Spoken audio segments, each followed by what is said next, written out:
Paz do Senhor, meus queridos e amados irmãos em Cristo Jesus. Louvo a Deus pela sua vida, meu amigo internauta, irmão em Cristo, por mais esta tarde estar conosco aqui, para aprendermos um pouco mais da palavra do Senhor. Louvo a Deus pela sua vida e rogo para que o Senhor venha abençoá-lo a cada dia mais. Eu quero agradecer aqui ao nosso pastor local, nosso pastor Washington, que nos preside aqui, que nos traz a palavra do Senhor, que nos ensina e que nos dá essa oportunidade de podermos passar um pouco e ensinar os irmãos nesta tarde. Também ao nosso pastor presidente Antônio Campaz, que preside todo o campo aqui de Santo André.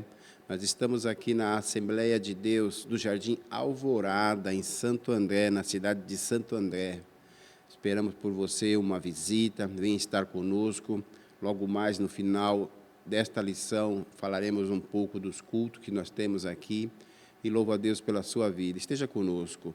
Nós estamos aqui já na reta final, na reta final da escola dominical desse segundo trimestre de 2026 e falaremos hoje sobre a lição 12 da revista Betel, a revista a qual nós estudamos, nós tomamos como base para aprender um pouco da palavra do Senhor.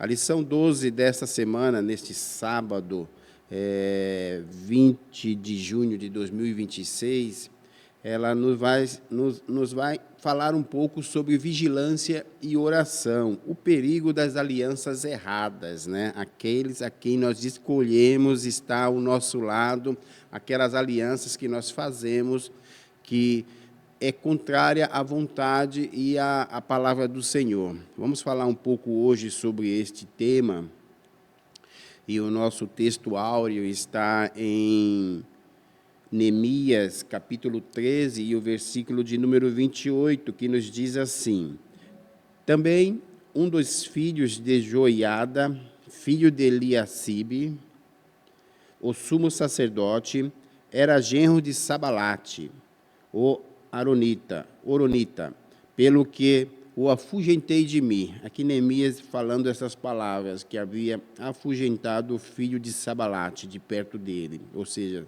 era uma escolha que não era certa estar ao lado dele, por isso ele já afugentava ali na palavra do Senhor. A verdade prática, a verdade aplicada vai nos dizer assim: ao cultivar relacionamento, os discípulos de Cristo devem perseverar em oração e vigilância, para que esses vínculos edifiquem e não comprometam sua comunhão com Deus. O texto base, ele está lá em Neemias 13, do 4 ao versículo de número 5, depois pula para o versículo de 23 e 24, e depois o versículo de número 28. Nós vamos ler aqui para não tomar muito tempo, mas você leia em casa. É interessante ler Neemias 13 completo, para que você venha entender o contexto de tudo que nós vamos falar aqui hoje. A introdução nos diz: o capítulo 13 de Neemias revela como o povo de Deus e a sua liderança religiosa tinha se aliançado com seus maiores inimigos.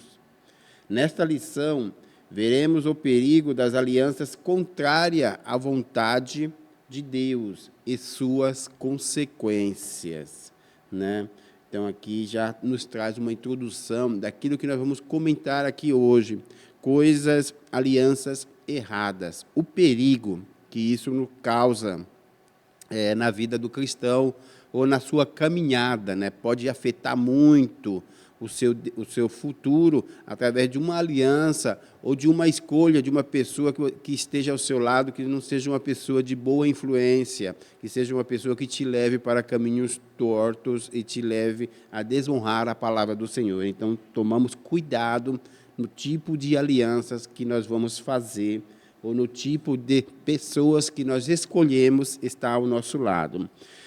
O tópico 1 vai nos falar o perigo de fazer concessões ao pecado. Neemias enfrentou pressões para tolerar práticas contrárias à vontade de Deus, como casamentos mistos e negligenciar a adoração. mas resistiu com firmeza. Ele enfrentou pressões para que ele aceitasse essa situação, né? Como aqui nos descreve. Casamentos mistos são casamentos com pessoas de outras nações. E negligenciar a adoração, ou seja, fazer algo mais básico, né? Não adorar a Deus como ele é merecido. Mas ele resistiu a essas pressões. Neemias lutou de uma forma contrária a essas situações. A vigilância de Neemias nos ensina que ceder ao pecado, mesmo que em pequenas coisas, pode levar a consequências espirituais graves, né? Então, nós já vimos aqui um contexto do que Neemias estava enfrentando aqui no capítulo 13, e ele ali resistiu com firmeza. As escolhas, escolha bem as suas companhias, né? Falaremos sobre Eliacibe nesta lição, que é um sumo sacerdote. Escolhas ruins podem afetar relacionamento com Deus, ou seja, a escolha que este homem fez afetou muito a sua família e afetou muito a nação de Israel, por causa das escolhas deste homem, essa pessoa, Eliacibe. Quem era Eliacibe? Eliacibe era um sumo sacerdote atuante. Ele era o homem, o líder, que liderava ali o templo, que coordenava ali todo as condições, o culto, a adoração e sacrifício. Eliacibe estava à frente de tudo isso, né? Eliacibe era um sumo sacerdote dos tempos de Neemias. Veio de uma família sacerdotal. Ele coordenou os sacerdotes na reconstrução da Porta das Ovelhas. Ele assumiu sua parte na tarefa de reconstruir os muros e coopera para que uma porta tão importante para o dia a dia de seus exercícios ministerial e do sacrifício do tempo voltasse a ser utilizado. Ou seja, Eliacibe, ele era o sumo sacerdote, ele coordenou, ele organizou ali a reconstrução da Porta das Ovelhas. Essa Porta das Ovelhas, nós vamos ver lá que Jesus passou por ela.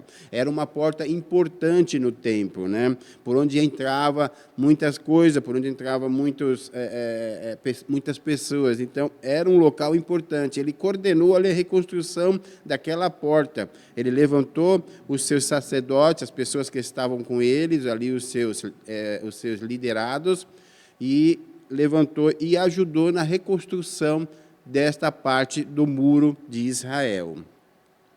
Notamos aqui que Eliacibe, mesmo sendo um sumo sacerdote, uma pessoa importante, ele não paralisou ali somente na sua posição de mandar. Ele entrou na obra, ele tomou posse, ele levantou, pôs a mão no arado e foi ali ajudar a reconstrução da Porta das Ovelhas. Ele não se limitou ao altar, né? Pôs a mão no arado, mexeu, reconstrução, Porta das Ovelhas e tudo mais. Ou seja, ele estava à frente de todas as coisas. Ele não se limitava somente ao altar, eu sou o sumo sacerdote, eu vou ficar aqui e vocês vão lá. Não, isso nos ensina que na igreja, hoje, ninguém está acima do serviço, né? Ninguém está acima a uma posição elevada que não possa pôr a mão no arado. Onde houver necessidade, onde houver ali uma carência, os líderes, os liderados, eles têm que se levantar, eles têm que se pôr na posição de estar à frente dessa obra e servindo juntos, né? Oferecendo algo melhor para Deus. Então, aqui Eliacibe, sendo um sumo sacerdote atuante, ele reconstruiu a Porta das Ovelhas, ele ajudou na reconstrução da Porta das Ovelhas, e muito mais que isso, ele pôs a mão no arado, ele estava ali à frente daquela obra, né? Eliacibe também tinha uma função muito importante. Além de liderar a reconstrução da Porta das Ovelhas, da Porta das Ovelhas, que era uma porta, ele tinha uma função de grande responsabilidade, que era administrar o local onde armazenava as ofertas, os dízimos os incensos, destinado ao culto a Deus e ao sustento dos obreiros. Todas as funções são importantes na igreja. Tudo que é feito, desde a limpeza, preparo das refeições, preparo do culto, contribui para fornecer um ambiente acolhedor e adequado aos momentos de adoração, louvor e anúncio da palavra de Deus.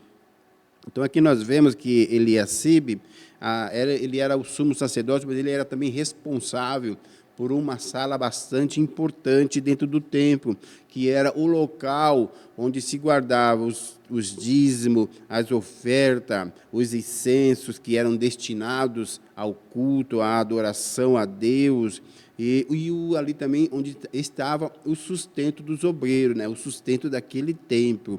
Então, aqui, ele tinha essa função de liderar os sacerdotes no templo, ele tinha a função de administrar a sala do dízimo, as ofertas, utensílios e incenso. E olha que não era uma sala qualquer, ela era o coração logístico do templo e do culto, né? Então, isso nos ensina que a adoração não é apenas púlpito, não é apenas ficar e estar sobre o púlpito. A adoração também, ela passa por boa administração, servindo com diligência e cooperação do corpo de Cristo, né? Então, ali Eliacibe tinha essa função de estar à frente do culto, estar à frente de todas as coisas, como sumo sacerdote, né? Isso nos ensina que a adoração não é apenas o púlpito, não é apenas o local onde nós, como uns líderes, tem que ficar. Não, a adoração é muitas coisas dentro da casa de Deus. Nós vemos os pastores, não imaginamos a quantidade de coisas que eles têm para fazer.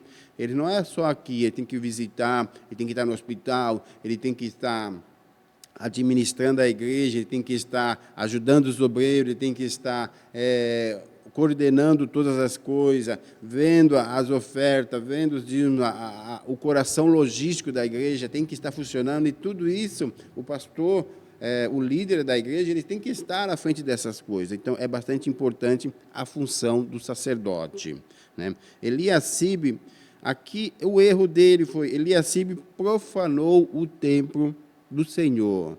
Primeiro, ele cometeu 2 erros terríveis, né? A primeira coisa que ele fez foi se tornar aliado de Tobias, inimigo declarado de Neemias, ou seja, começou errado. Se alinhou a pessoas erradas, se alinhou a pessoas que ele não deveria estar ali, porque quem estava à frente da obra, quem foi escolhido por Deus para liderar a reconstrução dos muros, foi Neemias. E o que Eliacibe deveria fazer? Se alienar a Neemias, mas ele fez ao contrário, ele se alienou a pessoa que era inimigo declarado de Neemias. Já começou a desandar o seu sacerdócio. A segunda coisa foi ainda pior que a primeira, que foi usar o lugar sagrado do templo destinado à armazenagem dos dízimos e ofertas para preparar um quarto exclusivo para Tobias, como aprendemos na lição 3, nós estudamos lá atrás, que Tobias tinha uma sala, tinha um quarto especial dentro do templo. E onde era esse quarto? Era exatamente onde ficavam as ofertas, os dízimos, os incensos, era o coração logístico do templo, né? Então, ele cometeu essas 2 falhas, essas 2 escolhas que não foram boas para a vida deles. E nós também temos que estar muito atentos com isso, para que nós não caímos nessa situação, para que nós não entramos em coisas assim. Esse fato é uma advertência do perigo de fazermos concessões para aquilo que desagrada a Deus. Ou seja, ele permitiu o inimigo entrar dentro da casa do Senhor. Ele permitiu que o inimigo dormisse dentro da casa do Senhor. Então, fazer concessões a coisas pequenas, mas é só para dormir, mas é só para descansar. Não interessa, é perigoso, toma cuidado, fica alerta com essas concessões que você faz e que nós fazemos para o pecado. É coisa simples, eu vou fazer isso, Deus não se preocupa, é muito pouco, mas é perigoso. Isso cria uma escada para que o pecado vá crescendo, a chegar a um nível que nós não podemos mais controlá-lo, né? Eliacibe se corrompeu e colocou sua relação com Tobias acima da obediência e a fidelidade a Deus. Ele se corrompeu de uma tal forma que ali ele já perdeu o controle, a fidelidade e a obediência a Deus passou. Então, é situações complicadas. Quem deveria guardar o santo abre espaço para o inimigo no coração da casa de Deus. Isso ensina que a autoridade espiritual é funcional e condicionada à fidelidade a Deus. Não abra mão disso. A sua vida é condicionada, é funcional e é aliada à fidelidade com Deus. Não tem outras palavras, não tem outras condições. Fica na posição de andar nos caminhos do Senhor. Então, Eliacibe fez essas duas escolhas, ele fez essas duas concessões, né? Ele achou que era pequeno, ele fazer um quartinho aqui para Tobias dormir, e era inimigo declarado de Neemias, né? Mas e esse quartinho pode ser lá na casa, na sala dos dízimos, das ofertas, ou seja, colocou o inimigo diante de tudo aquilo que o templo possuía. Cuidado com isso, é muito perigoso. Toda escolha tem consequências. Aí vem as consequências. Nós aprendemos que Eliacibe era um sumo sacerdote importante, ele tinha uma função importante dentro do templo e profanou o templo do Senhor. Então, aqui nós já conseguimos ver que a concessão, a vida de Eliacibe veio mudando radicalmente, e isso causou que o povo vivesse em desobediência, né? Nós vamos ver mais na frente quais as consequências que essa concessão, essa desobediência de Eliacibe trouxe para a nação de Israel. Todas as escolhas têm consequências. Neemias advertiu o povo por terem se casado com mulheres gentias, e o resultado disso foi que seus filhos já não falavam judaico, comprometendo assim a identidade israelita, que envolvia a fé. Aqui nós vamos falar um pouco sobre as escolhas que prejudicam nossa fé, né, o relacionamento com Deus. Aqui nós vamos falar um pouco sobre as escolhas que nós fazemos e que traz consequências. Consequências são essas, consequências boas e mais. Se você faz uma escolha boa, uma pessoa boa ao seu lado, você faz algo que agrada a Deus, isso vai te trazer consequências boas. Mas se você faz algo que vai contra a palavra do Senhor, em desobediência e a fidelidade com Deus, isso vai te trazer consequências ruins, não há dúvida contra isso. Então, nós temos que tomar esse cuidado de estar sempre avaliando aquilo que nós temos que fazer para o Senhor, avaliando aquilo que nós decidimos ou que nós escolhemos. E é importante isso, para que nós não venhamos cair nessas situações. A desobediência à palavra de Deus.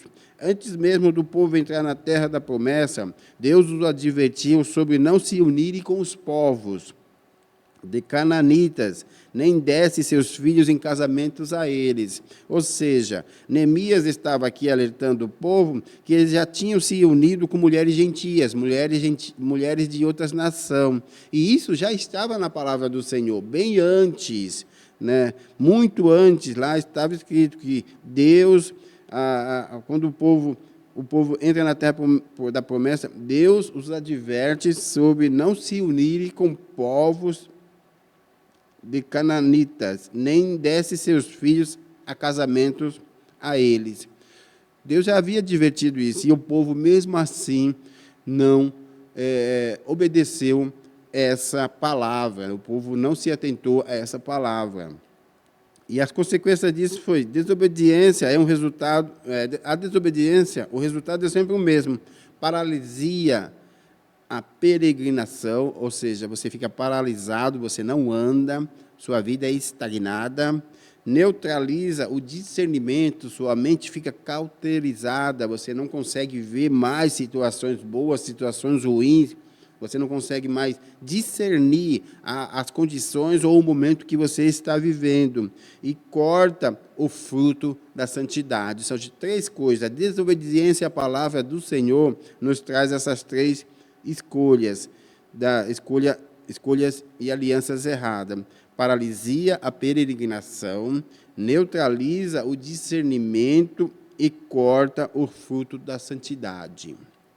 Olha o perigo que é desobedecer a palavra do Senhor. O caminho é a palavra, não há outro caminho. O caminho é a palavra, né? Acima da conveniência, acima de qualquer coisa. Tudo aquilo que nós precisamos saber ou ter um entendimento para escolher melhor está na palavra do Senhor. Cruz acima dos aplausos, né? Você tem que saber passar por situações, não só os aplausos, mas para saber que a cruz tem que ser carregada. Obediência, que é prática, que mantém o povo e marcha rumo à promessa. Obediência, que é a prática, que mantém o povo e marcha rumo à promessa. A obediência acima de tudo. Palavra, cruz e obediência. Essas são as instruções que nós temos que ter para o nosso coração, para que nós possamos andar em obediência à palavra do Senhor.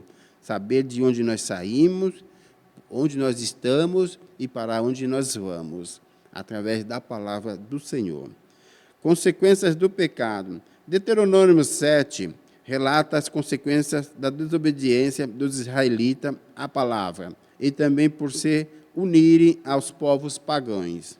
Seus filhos se afastariam de Deus, está escrito lá em Deuteronômio 7, e serviriam aos outros deuses.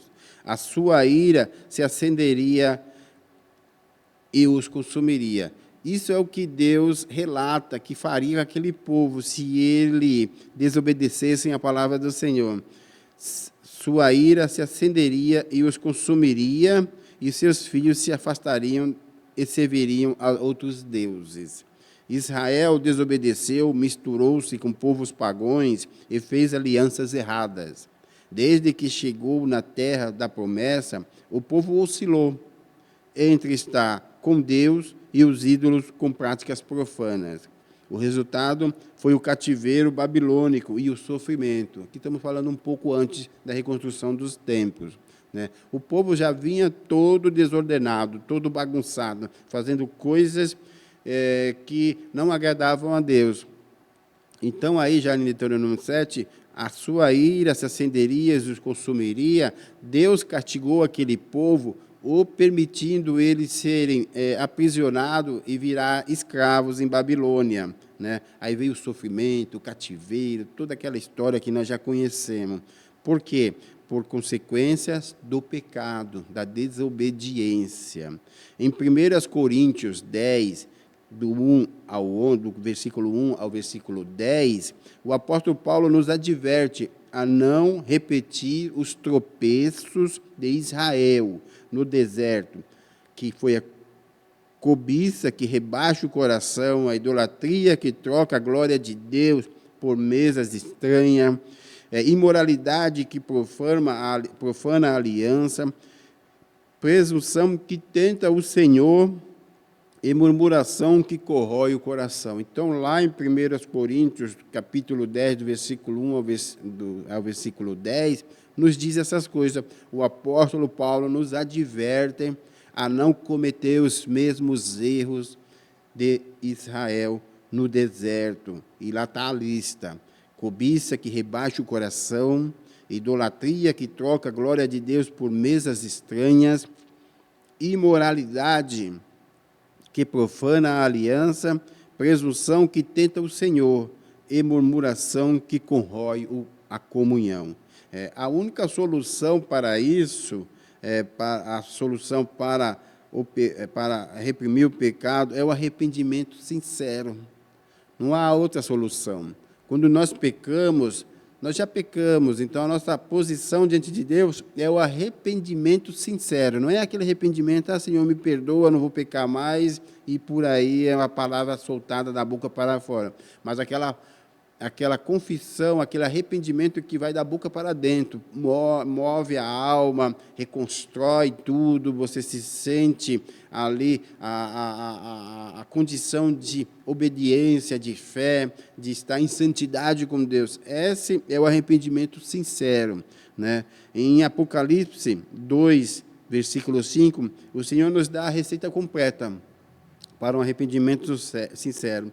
Lembra-te, pois, de onde caíste, e arrependeste, e pratique as primeiras obras. Né? Aí vem a lista. Lembrar de onde nós caímos, nos arrepender e praticar as primeiras obras. Vou começar dali de novo, a fazer as coisas certas, a estar no caminho correto, obediência à palavra, como nós vimos aqui em cima. Obediência à palavra, a autoridade espiritual funcional e condicionada à fidelidade ao Senhor. Escolhas ruins trazem consequências ruins. Nossas escolhas são como sementes que podem proporcionar uma colheita boa ou ruim. É necessário escolher com prudência e oração. Busque aconselhar-se com cristãos sábios acerca das suas decisões. Roboão, filho de Salomão, embora ao lado de um homem sábio, fez uma escolha errada ao consultar pessoas erradas, o que causou divisão e sofrimento ao povo de Israel. Aqui nós vemos que as nossas escolhas elas podem nos trazer consequências, colheitas boas ou colheitas ruins, dependendo daquilo que nós escolhermos, como eu falei no começo. Né? Aqui também nos diz que nós devemos escolher com prudência e com oração, estar sempre ali, mediante a palavra do Senhor, consultando aquilo que nós precisamos. Né? Também nos diz que nós podemos estar ao lado de pessoas sábias, de homens e mulheres sábias, que podem nos instruir melhores, consultar nossos pastores, nossos líderes, pessoas que querem o bem para nós. Né? Mas isso não é algo que podemos falar, algo que é correto de uma forma assim que vai nos dar boas escolhas. Mas o certo mesmo, como nós não podemos ver aqui, Roboão era filho de Salomão, ele estava ao lado de bons homens, ele estava ao lado de um homem sábio, né, de um homem inteligente ali, que Deus deu a ele muita sabedoria. E mesmo assim, ele não consultou a Salomão. O que ele fez? Ele foi consultar pessoas erradas. E ali causou a divisão do reino de Israel, por causa de uma escolha errada de Roboão.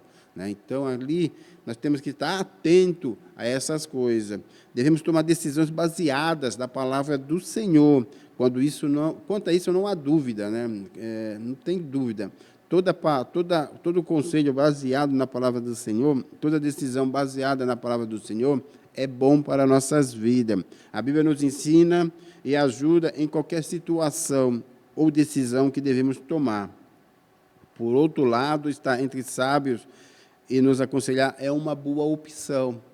Nós podemos nos aconselhar com pessoas sábias, com nossos pastores, com nossos líderes, não há problema quanto a isso. Mas o importante mesmo é consultar o Senhor em oração.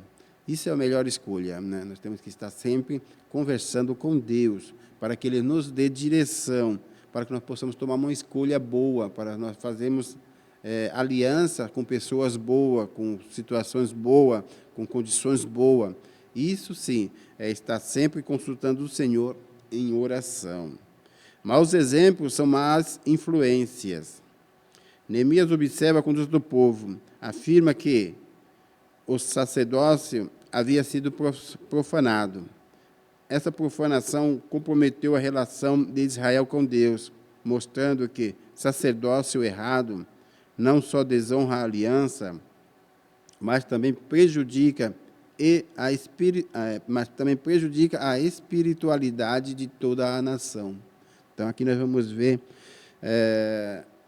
as, as situações que causaram, né, por causa das escolhas de Eliacibe. Aquilo que ele fez, como afetou a nação de Israel. Voltando aqui a história, as condições de Eliacibe, os filhos que reproduzem os erros dos pais.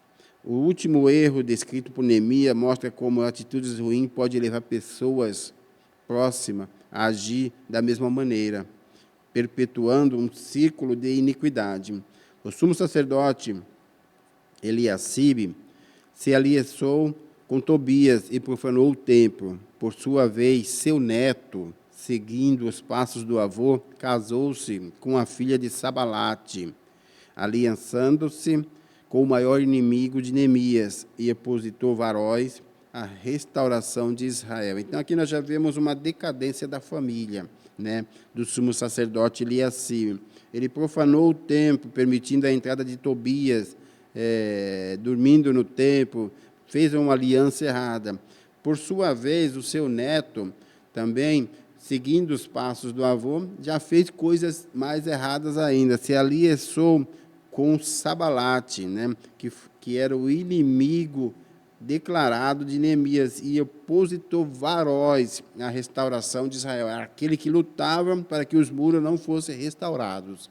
Então, ali nós já vemos que o templo já estava profanado e os erros dos pais já estavam refletindo nos seus filhos, como o erro do avô de Eliacibe já estava refletindo na vida do seu neto, que também já estava tomando decisões erradas. Então, aqui diz o ditado que o meu pai era assim e eu sou assim. Não é assim as coisas que funcionam. Isso é um ditado totalmente errado. Muitos filhos reproduzem erros dos pais, mas o cristão genuíno, né, o cristão que conhece a palavra do Senhor, tem em Jesus a sua palavra, uma referência maior do que as dos próprios pais, né?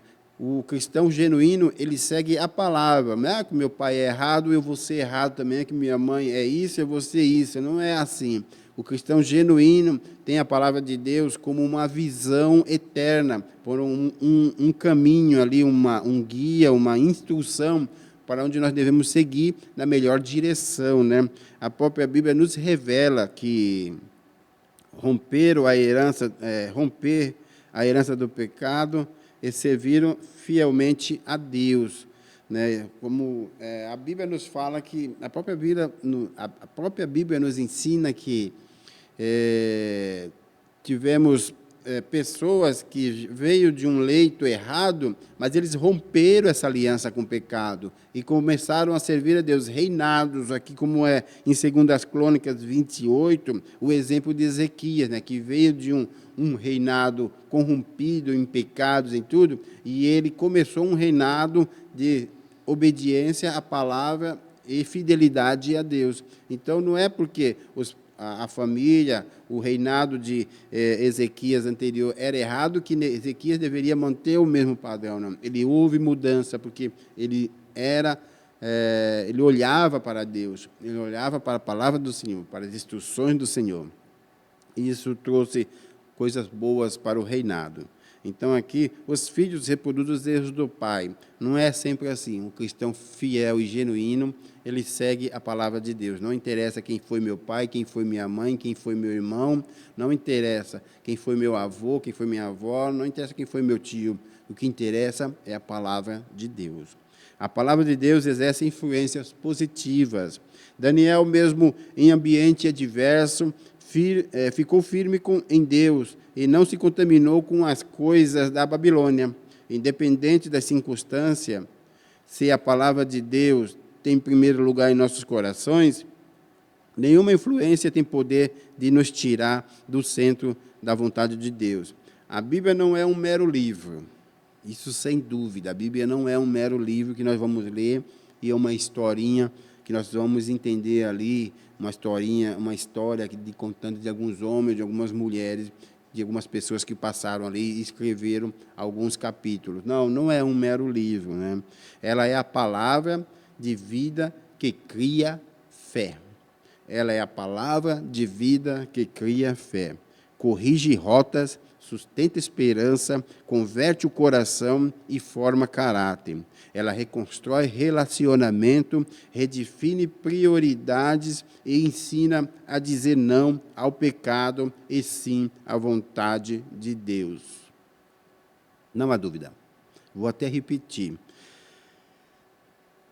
Ela é a palavra vida que cria fé, corrige rotas, sustenta esperança, converte o coração e forma caráter. Ela reconstrói relacionamento, redefine prioridades e ensina a dizer não ao pecado e sim à vontade de Deus. Quem a pratica, guarda, aprende e caminha em justiça, né? Quem a pratica, guarda, aprende e caminha em justiça. Misericórdia, fidelidade, compaixão e integridade.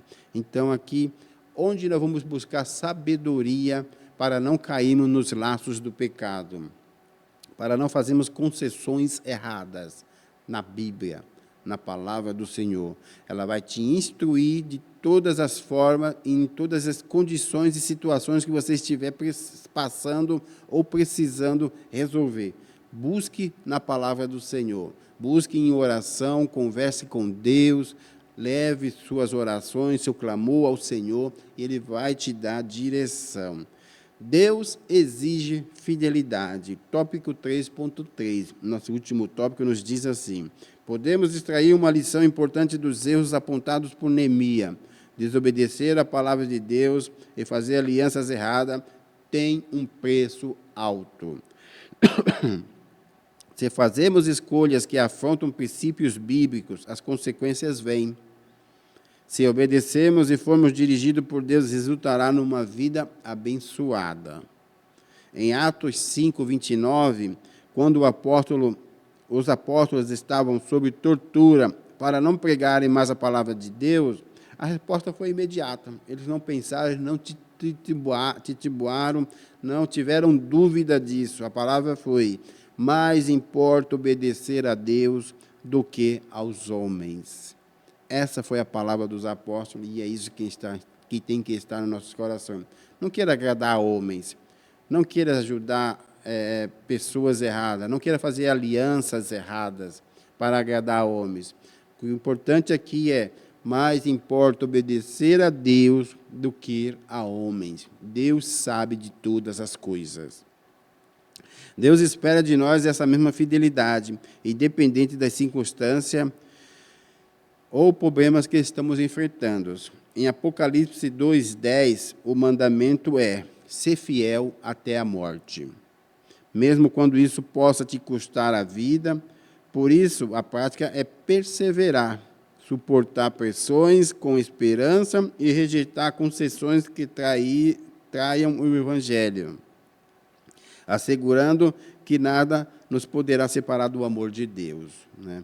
Então, aqui Deus exige fidelidade para nossas vidas. E nós temos que seguir aqui o que os apóstolos